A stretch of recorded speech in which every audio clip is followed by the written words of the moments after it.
జత. 2 అంటే నంబర్ అని తెలుసు. చరరాశులు అంటే ఎక్స్ వై ని చరరాశులు అంటాం. ఓకేనా? సో ఇంగ్లీష్లో వచ్చేసరికి pair of linear equation to variables. Okay, next చూడండి.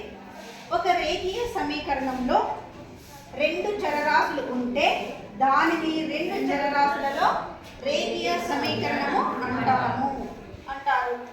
ఇది చూడండి ఎగ్జాంపుల్. ఒక రేఖీయ సమీకరణం అంటే ఏమి? ఈజ్ ఈక్వల్ టు ఉంటే దాన్నే కదా సమీకరణం అనేది. అంటే ఇటువైపు సమానం అని చూపిస్తున్నాం కాబట్టి సమీకరణం అవుతుంది. ఓకే, చూడండి. ఒక రేఖీయ సమీకరణంలో 2 చరరాశులు ఉంటే, 2 చరరాశులు ఉన్నాయా?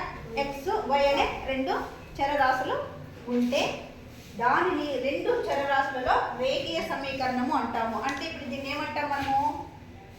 రేఖీయ సమీకరణము. 2 చరరాశులు ఉన్నాయి కాబట్టి 2 చరరాశులు గల రేఖీయ సమీకరణము అంటాం. ఓకేనా?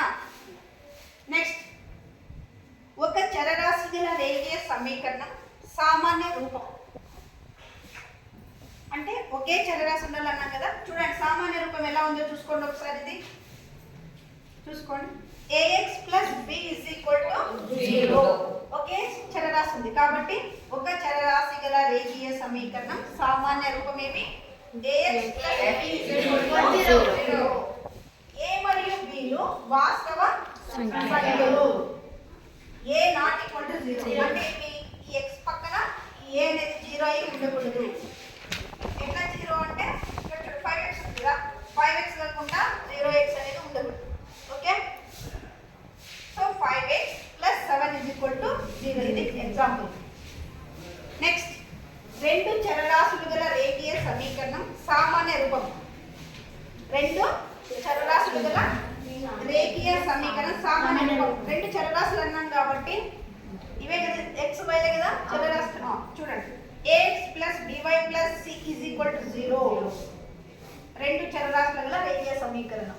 ఓకే, సో a, b, మరియు c లు వాస్తవ సంఖ్యలు. a² + b² ≠ 0 అంటే ఇవి ఇట్లా ఉండకూడదు, స్క్వేర్ అయ్యి ఉండకూడదు. ఓకే, సో ఉదాహరణ 2x - 3y + 5 = 0.